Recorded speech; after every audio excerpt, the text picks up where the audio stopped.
வணக்கம் மாணவர்களே, நம்ம 12ஆம் வகுப்பு கணிதவியல் பாடத்தில் அணிகள் மற்றும் அணிக்கோவைகளின் பயன்பாடுகளில் பயிற்சி 1.1ல் 6வது கணக்கு பார்க்க போகிறோம்.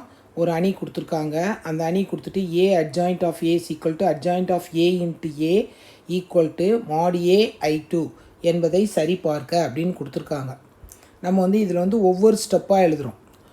இப்போ left hand side right hand side கொடுக்கணும்னா 2 சமன்பாடு கொடுத்துருக்கிறதுனால ஃபஸ்ட்டு கண்டுபிடிச்சதை 1ன்னு எடுத்துக்குவோம், 2வது கண்டுபிடிச்சதை 2ன்னு எடுத்துக்குவோம், 3வது கண்டுபிடிக்கிறத 3ன்னு எடுத்துக்குவோம். எல்லாமே சமமாக வருதான்னு சொல்லி பார்ப்போம். ஃபஸ்ட்டு கணக்கு என்ன கொடுத்துருக்காங்க, ஏ கொடுத்துட்டாங்க. அந்த ஏலேருந்து ஃபஸ்ட்டு அந்த அணிக்கோவையின் மதிப்பு கண்டுபிடிச்சிக்குவோம். மாட் ஏ கண்டுபிடிக்கும் போது என்ன வரும் உங்களுக்கு, ஏன்னா நம்மளுக்கு இங்கே என்ன அட்ஜாயிண்ட் ஆஃப் ஏ தான் கேட்டிருக்காங்க. ஏ இன்வெர்ஸ் கேட்கல, அதனால் இந்த இது செய்யணும்னு அவசியம் இல்லை. மாட் ஏ செய்யணும்னு அவசியம் நமக்கு இல்லை. மாட் ஏ கண்டுபிடிக்கிறதா இருந்தால் மட்டும்தான் என்ன செய்யணும், கோவையினுடைய மதிப்பு நம்ம கண்டுபிடிக்கணும். அதனால் கோவையினுடைய மதிப்பு கண்டுபிடிக்கணும்னு அவசியமே கிடையாது. சரி, இப்போ ஃபஸ்ட்டு அந்த ஏல அட்ஜாயிண்ட் ஆஃப் ஏ எழுதுகிறோம். ஏ ஃபஸ்ட்டு எழுதிக்குவோம். 8 - 4 - 5 3. Adjoint of A. Adjoint of ஏனா ஏற்கனவே சொன்னேன், மூளை. ஃபஸ்ட்டு A11ஐயும் A22ஐயும் என்ன பண்ணணும், பரிமாற்றம் செய்யணும். பரிமாற்றம்னா என்னது, மாற்றி எழுதணும். இங்கே 3 இங்கே 8. அடுத்து A12ஐயும் A21ஐயும் என்ன செய்யணும், குறியலை மட்டும் மாற்றணும். 4 5 அவ்வளோதான். அட்ஜாயிண்ட் ஆஃப் ஏ முடிஞ்சு போச்சு. இப்போ என்ன கேட்டிருக்காங்க, ஃபஸ்ட்டு இதில் A into adjoint of A. A into adjoint of A. A என்னது, 8 - 4 - 5 3 இன்ட்டு அட்ஜாயிண்ட் ஆஃப் ஏ 3 4 5 8.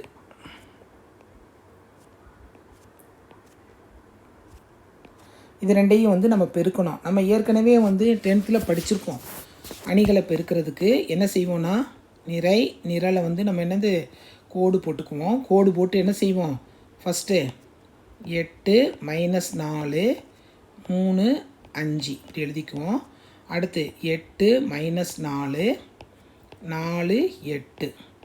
அடுத்து இங்கேருந்து என்ன எழுதுவோம், -5 3 3 5 -5 3 4 8 எழுதுவோமா. இது எளிமையான மெத்தடு. இப்போ இதில் உள்ள முதல் உறுப்பையும் இந்த முதல் உறுப்பையும் பெருக்கிறோம். 8 3 24. இங்கே என்ன இருக்குது, -20. அவ்வளோதான். ரெண்டாவது உறுப்பு முதல் உறுப்பு. இங்கே 8 4 32 -32. அடுத்து I 3 15 -15 +15 -20 +24. சிம்பிளிஃபை பண்ணோம்னா என்ன வரும், 4 0 0 4. இது 1. முதல் இது நம்ம கண்டுபிடிச்சிட்டோம். ரெண்டாவது என்ன கொடுத்துருக்காங்க, அட்ஜாயிண்ட் ஆஃப் ஏ இன்ட்டு ஏன்னு கொடுத்துருக்காங்க.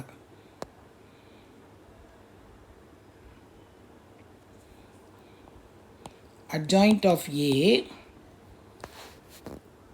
Into A. First adjoint of A எழுதுறோம். அட்ஜாயிண்ட் ஆஃப் ஏ என்னது, 3 4 5 8.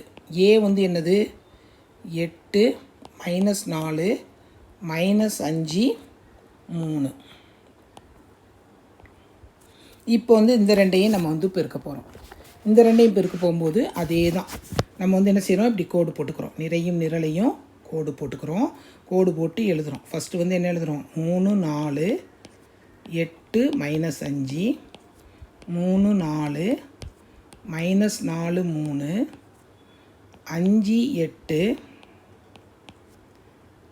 8 - 5 5 8 -4 3 போட்டு செஞ்சிங்கன்னா உங்களுக்கு எளிமையாக இருக்கும். இப்போ முதல் உறுப்பையும் பெருக்கினா என்ன வரும், 24 - 20 -12 +12 40 - 40 -20 +24 4 0 0 4. இது ரெண்டாவதுன்னு எடுத்துக்குவோம். ஓகேவா. அடுத்து மூணாவது என்ன கொடுத்துருக்காங்க, mod A I2. mod A I2. இப்போ தான் வந்து நம்ம mod A கண்டுபிடிக்கணும். mod A எப்படி கண்டுபிடிப்போம், நம்ம மதிப்பு வந்து எப்பயுமே தெரிஞ்சது தானே. mod A வந்து என்னது 24 மைனஸ் 20 I2. இது வந்து mod A.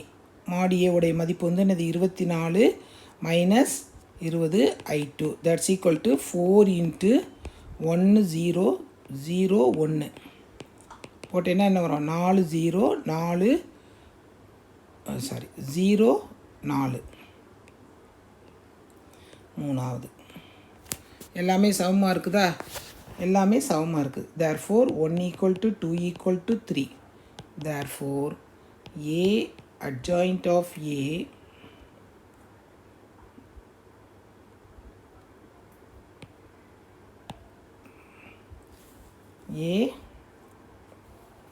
adjoint of A equal to adjoint of A into A equal to mod A I2. அவ்வளோதான்.